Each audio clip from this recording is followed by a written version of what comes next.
And now your host, Richard Thomas. Hello, and welcome to It's a Miracle. This episode could easily be dedicated to St. Anthony, the patron saint of lost objects. For each of our stories concerns something lost and eventually found in a truly remarkable way. First, a story that proves that at least where lost objects are concerned, time and tide wait for one man.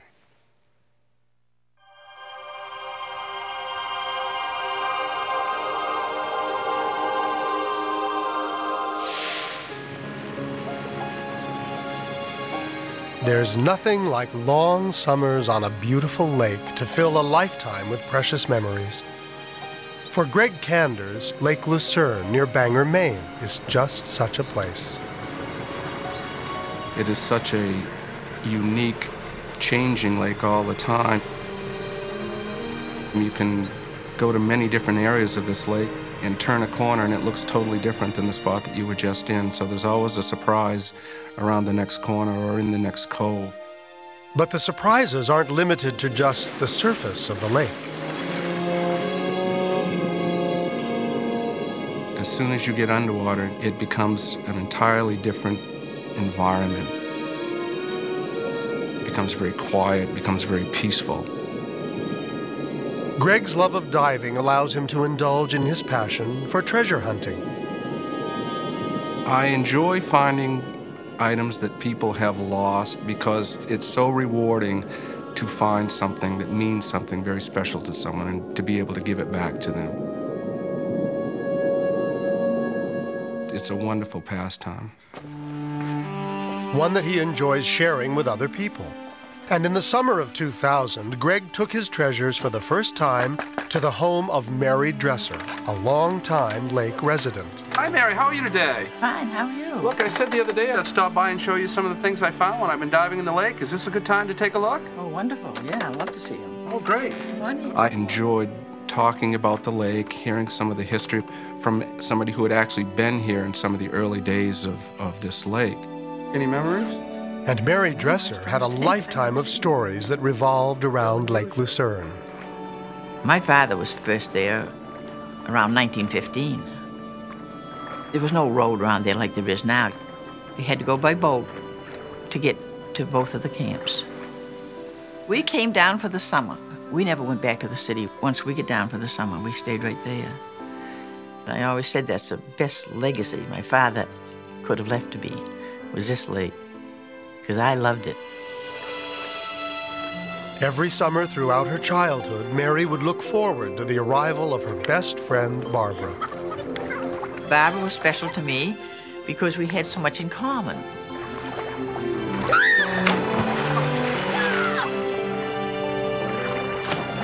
We loved to swim. We were always in the water. I can't remember when I probably didn't have a bathing suit on.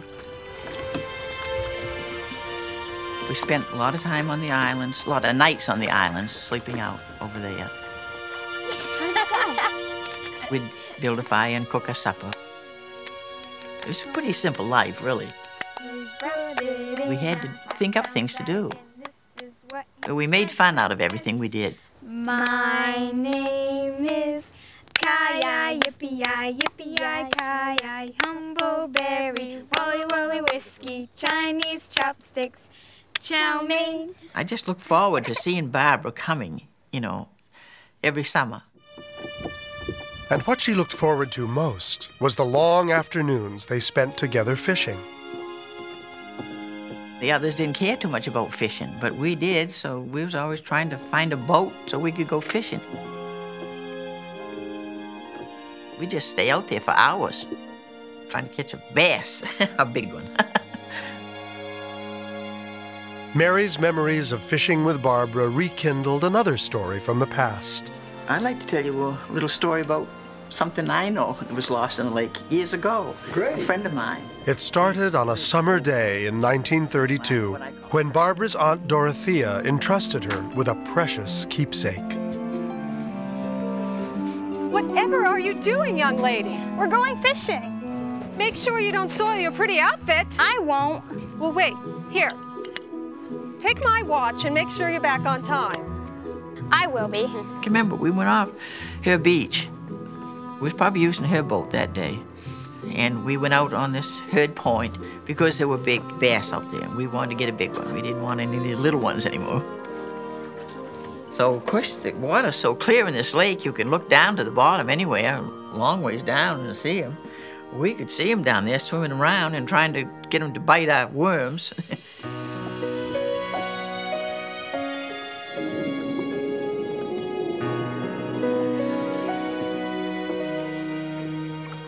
Oh no! It's not my fault. I didn't mean to. I leaned over too far. I saw that watch go down to the bottom of the lake, and I thought, oh my Lord. Try and get it out with yours. I think your hook's a little bigger. And we tried and tried, but of course, we couldn't get hold of it. It's too deep. And it was too deep for us to dive down. We both were good swimmers, but we couldn't dive that deep. I say we give up. To think she had to go ashore and tell her aunt she lost that nice watch down the bottom of the lake. That was scary.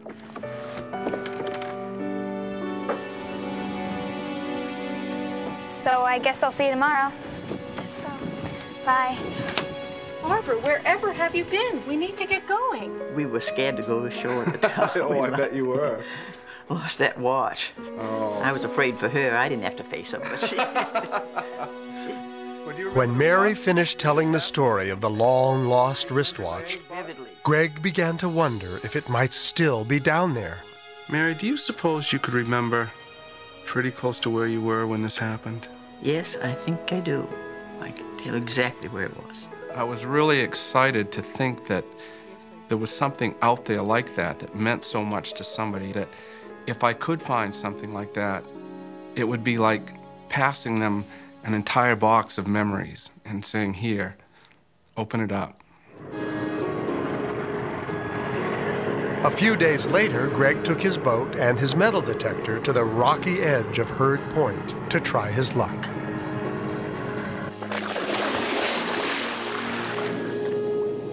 I actually did not feel that I would find this watch. There were just too many variables involved. The fact that so much time had passed, the fact that the site had not really been narrowed down all that well. And when I got down onto the bottom, I just started moving along, checking out with the metal detector. And in the process of doing so, I started finding a lot of pieces of metal that were not what I was looking for.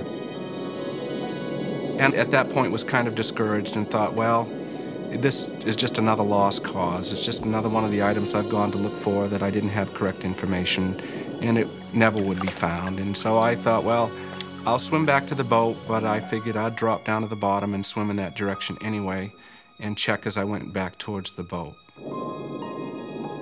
And as I went across this area, I picked up a beep in the metal detector. So I dug down through the green mossy material and started to make a little hole in the bottom. As Greg dug deeper into the lake bed, the metal detector continued to respond to something buried below. By now, I had gone all the way down about 8 or 10 inches down through the mossy material and down through the mud into a layer of gravel. And I would filter out the material in my hand and watch it to see if there was any items in it. I was letting this gravel sift out through my hand, and there was a metallic object. So I turned the metallic object over and I rubbed it with my thumb. I could see the face of a watch.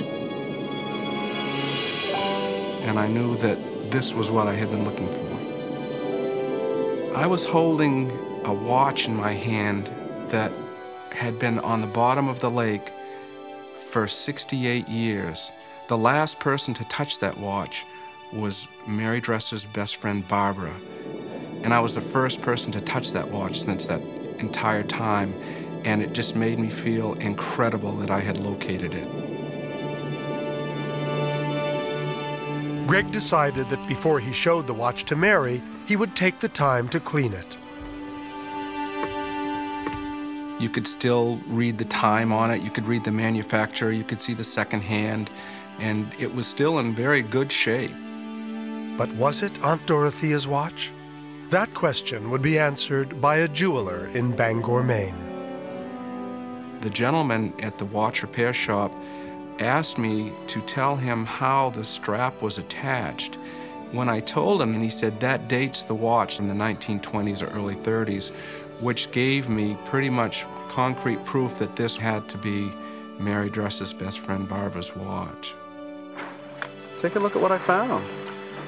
Anxious to return the treasure to Barbara, Greg first took it to Mary Dresser. I can't believe you found this watch after all those years. Isn't that incredible?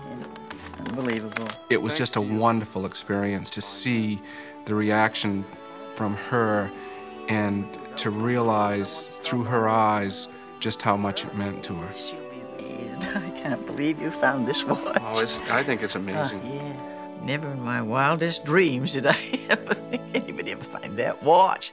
Knowing that her dear friend would be overjoyed by the discovery, Mary gave Greg the phone number for Barbara's son, John Alter.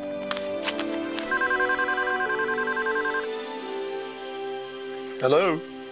John, this is Greg Canders calling from Bangor, Maine. The first thing that struck me about Greg was that he had a real story to tell. Your mom lost this watch over the side of the boat.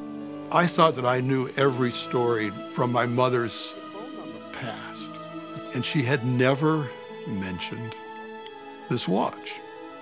His story, started to really warm my heart because it was the watch, and she was about to turn 80. Well, she is.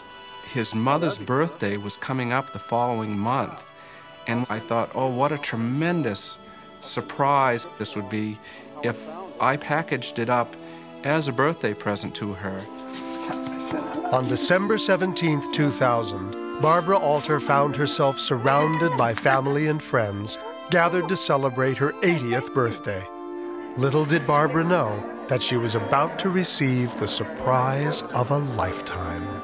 My 80th birthday party comes. I have children who write poems about things, and it's my son John's turn to read his poem, which is every event. He always has a poem. And he stands up and starts a letter.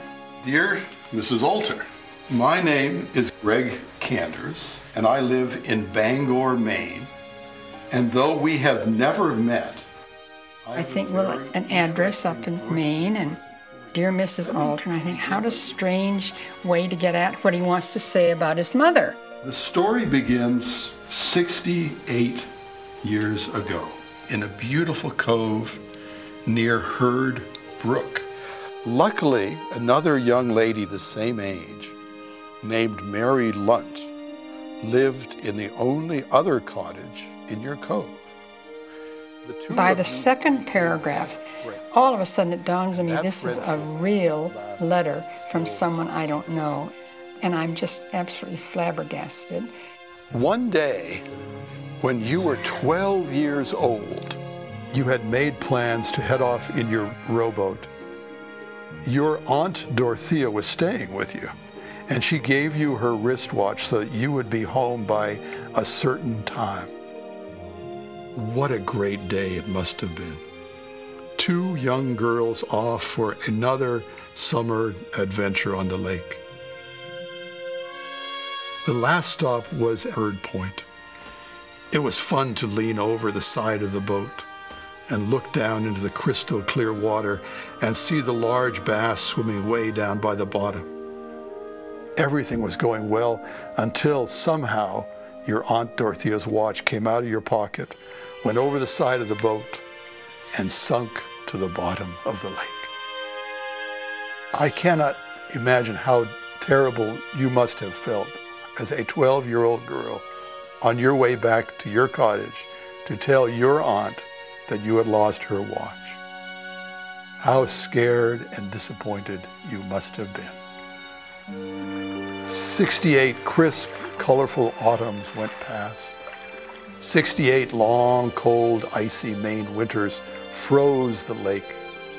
68 beautiful springs came and went, as did 68 warm, sunny summers pass since Aunt Dorothea's watch landed on the bottom of Lucerne Lake. Last summer, I met your dear old friend, Mary Dresser. Mary told me the story of your aunt's watch. My birthday gift to you, Barbara, is this tarnished old watch. May it open a treasure chest of wonderful memories, memories of sunny days, blue skies, clear water, tree-covered green mountains, and a loving family. Perhaps even for a brief moment, your memories will take you back, and you will become that 12-year-old girl again. That's as far as John got. It was so beautifully written, and I was just overwhelmed. She was moved and I was moved, and it was a great moment. Mom, happy birthday. I couldn't believe I was holding this jeweler's box, and I opened it up, and there was the watch. Here it is in my hands. It's just unbelievable. It's miraculous. Oh my goodness gracious. It's so incredible. And it completely transformed the whole birthday party. That became the event, was the watch. Everyone had to look at it. And I'm overcome. He was a force. And Greg was not there, and Mary Dresser was not there, and yet they were very much present. It was a very palpable sense that those people who had loved the lake before us were there as witnesses. The following summer, Barbara returned to her childhood playground to visit her dear friend Mary and to meet the man who had delivered the gift of the lake to her birthday party. Hi, Greg. Oh my gosh. Oh, you're a sight for sore eyes. Mary. Good to see you. Two people at once. Oh my goodness. So nice to meet you. I was hoping we had a big hug. Oh, so nice to meet you. It just gave me such an overwhelming sense of pride and such an overwhelming wave of happiness that it's just been tremendous. You got an awful nice mom. To meet a poet and a diver and a Right. Well, we've got a lot of things to talk about. I think people who spend time in an area like this get humbled a little bit because you can see that there's something much greater happening around you and you're just a small part of it. And every once in a while, everything all comes together and lines up and produces something like this happening, which it makes you feel very nice. I was looking forward to seeing you. Hey, you got a new watch. Smaller. Greg, to me, it's so wonderful that he has responded to the lake the way I have, which means that he has that side of him like you want every human being to have. And I just think he's remarkable. Even more remarkable is the friendship between Barbara and Mary, a friendship that has lasted for nearly 70 years. And then perhaps it's like our fishing relationship, that we don't need to say a lot. We just feel very, very close to each other. So I just have one more. She's a pretty precious friend to have. We had wonderful times together. She looks the same to me. I can see her just as a child. I mean, she looks just the same. Like a watch that stopped ticking 68 years ago, time has stood still on Lake Lucerne for childhood friends Mary Dresser and Barbara Alter. The miracle for me is the lake itself and all that's in my life. Reality is something that is so important to all of us and so hard to find. And the lake and the spirit of the lake, the joy of the lake is real. And we need to learn to see that side of life more often.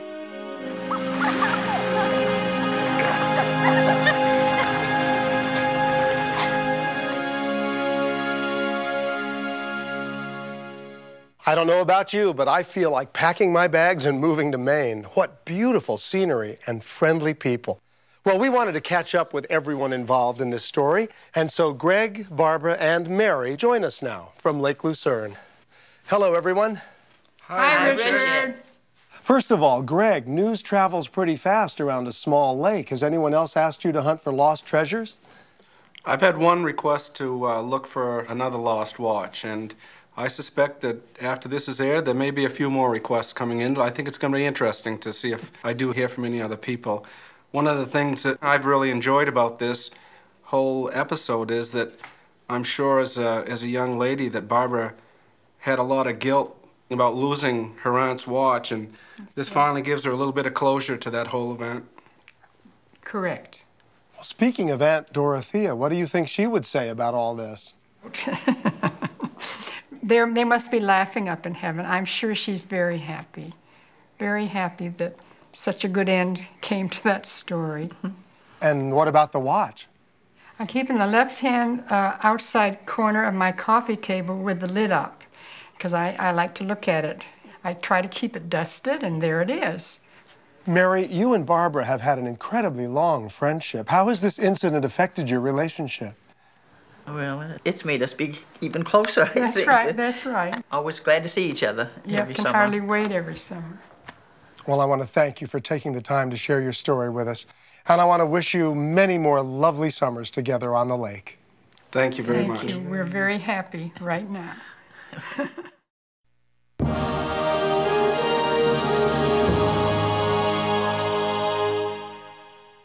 While some lost objects can take years to be found without any serious consequences, a lost child is quite a different matter. Here, time is truly of the essence, for with every minute that passes, the chances that something could go terribly wrong increase, and a parent's only hope is a miracle.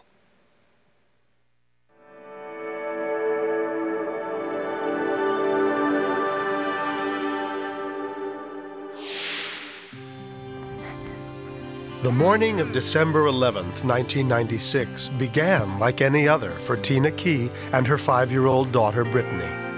We go to feed the horses every day. Brittany goes down and plays with the dogs while I train my horse a little bit. Hey, sweetie, I'm going to run up above and ride for a while, okay? Stick around. But moments later, Brittany was running off towards the woods. Hey, Brett, come back. Ignoring her grandfather's warning. Watch out for snakes!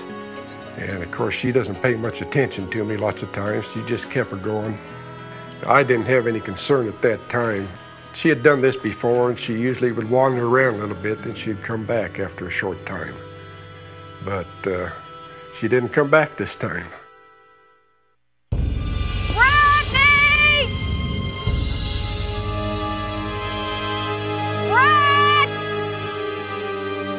We searched the ranch. Brittany!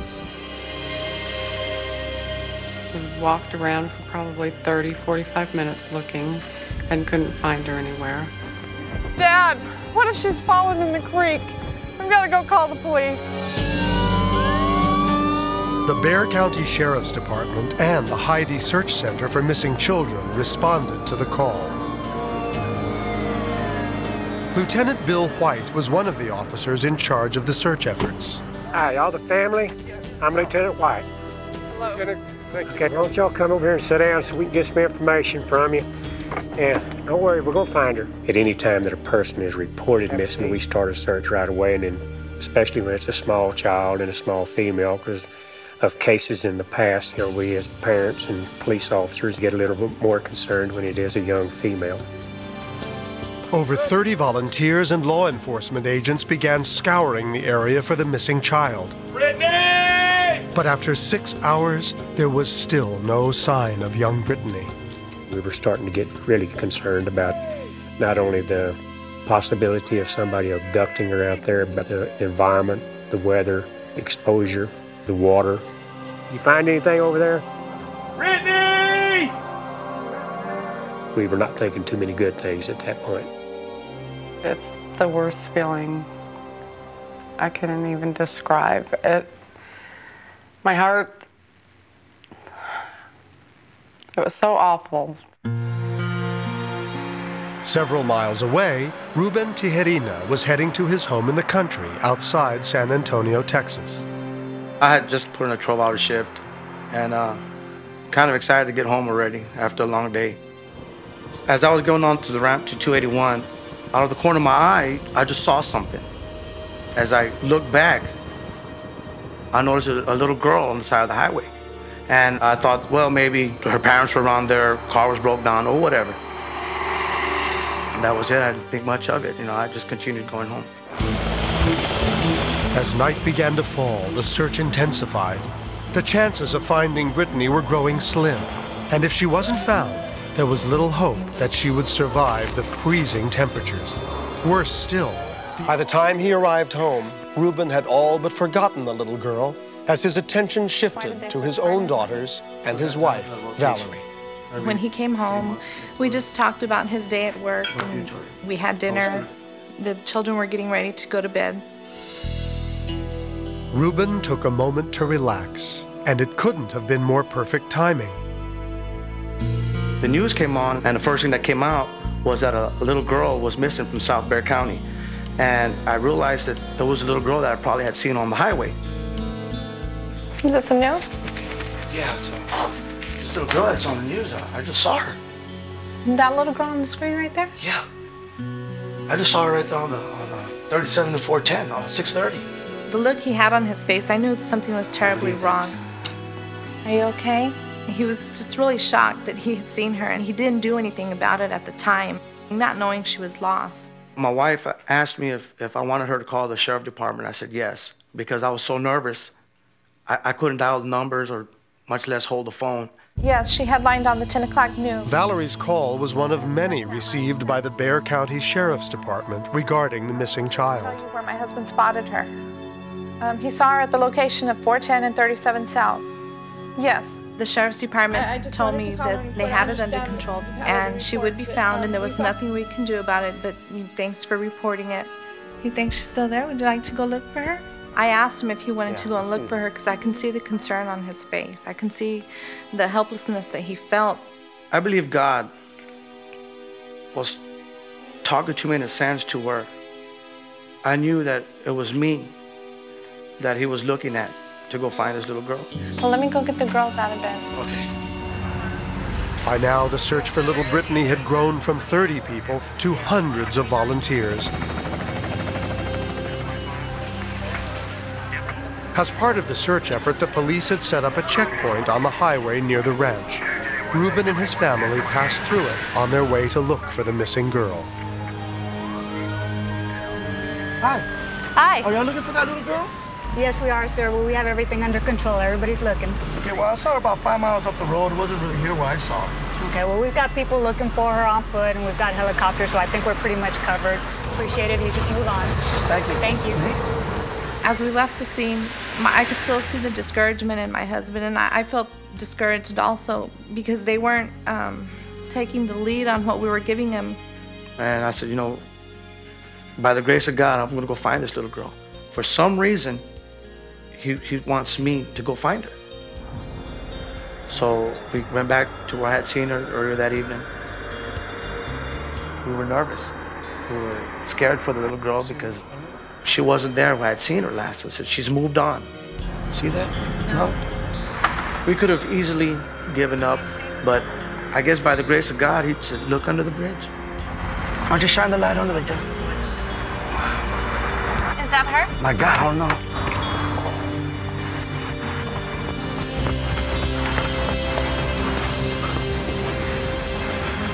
When I first approached her and she was curled up in a ball, the worst had crossed my mind. I was thinking, maybe she's hurt.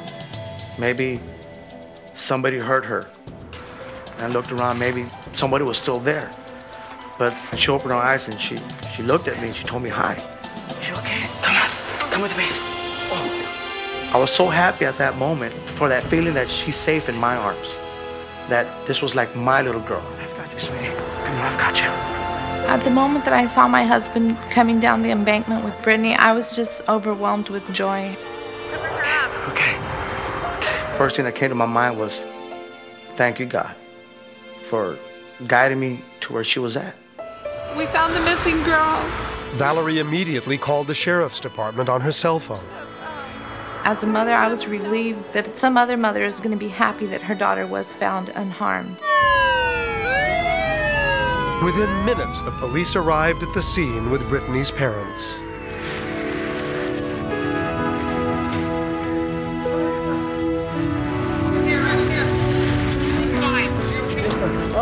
Thank you, guys. You're very welcome. Thank you. Thank you. You're very welcome, sir. Thank you. Sure. You're very welcome. After her being gone for 7 hours, just having her there with us was the best feeling, and I can't express the gratitude to Mr. Tejarina for finding her. Is Ruben Tejarina? It's a miracle that he was the person that happened to be driving by and had the good enough heart to think to go back and look for her. Because he probably saved my daughter's life. 5 years later, Brittany still remembers that night when a stranger came to her rescue. Hey, buddy. I feel like God was watching over me throughout the whole thing. And I think he had a special reason for this certain guy, Ruben Tejarina, to find me. You okay? Come on. Come with me. There were bunches of people looking for me. He came back to get me. He's like a hero, only a real one, not Superman or Spider-Man, a real live hero. I know there's a God out there. And I believe that evening, there was a purpose. Why he let me see that little girl, why the chain of events happened the way they did, and why I was fortunate enough to find her was only by the grace of God. Had to have been.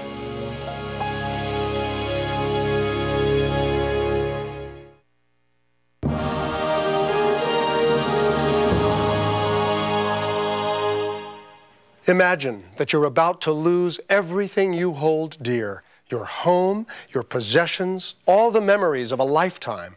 At that moment, you might very well ask, why me? Well, the couple in our next video miracle faced that situation and asked that question, but for a very different reason.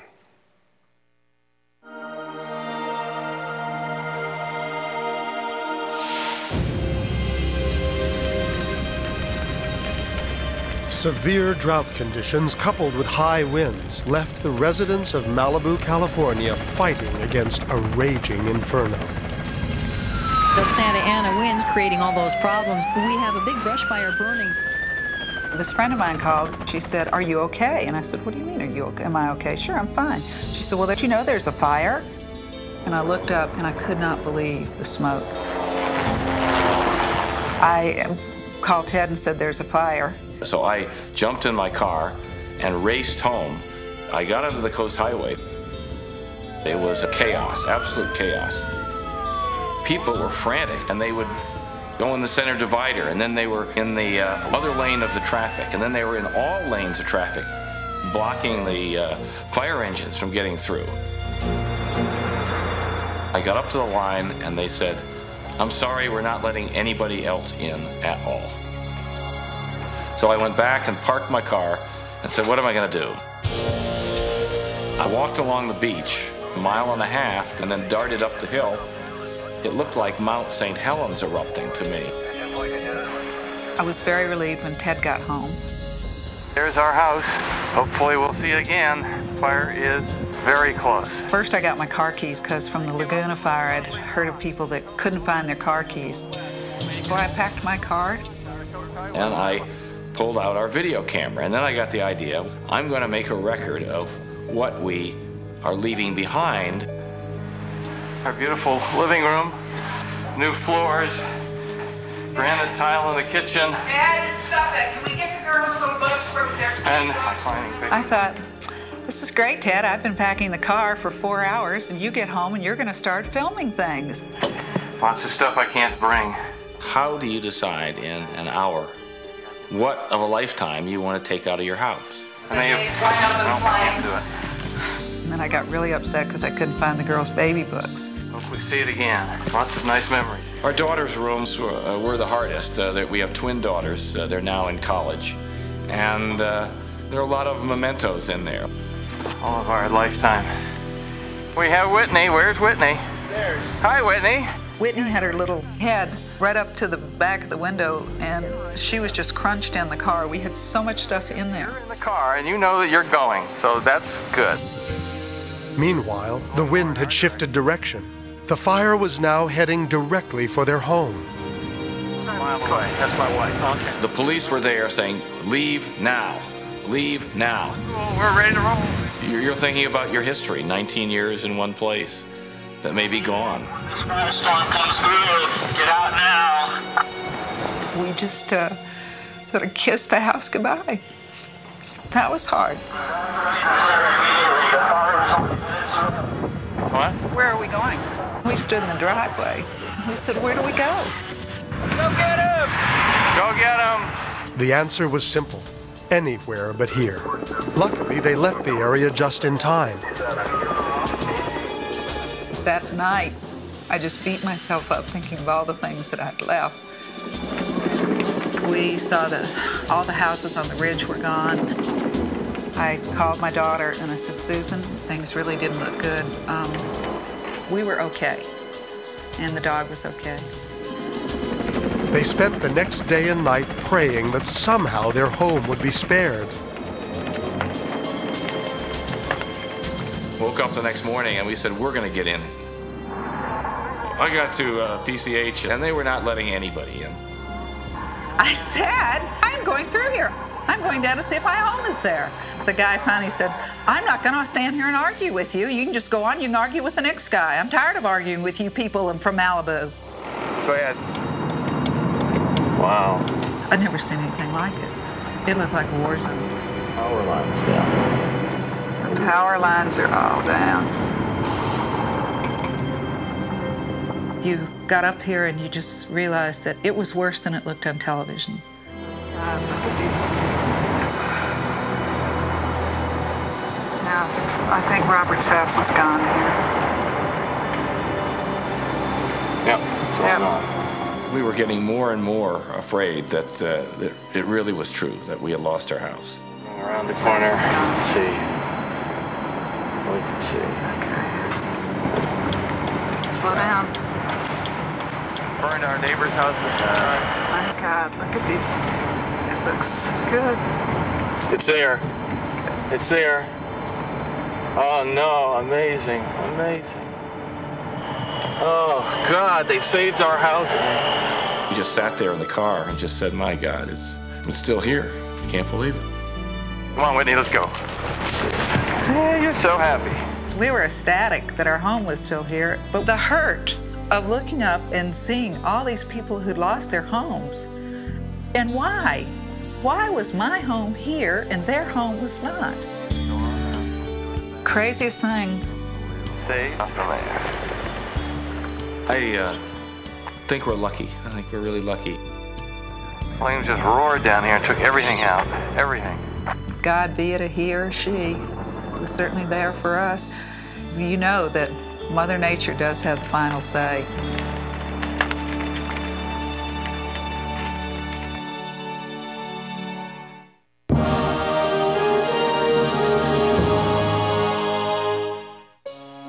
Well, that's our show for now. Thank you for joining us, and a special thanks to all the people who shared their remarkable stories tonight on It's a Miracle. It's our hope that whenever you need one, you'll find a miracle in your life too. Until next time, I'm Richard Thomas. Goodbye.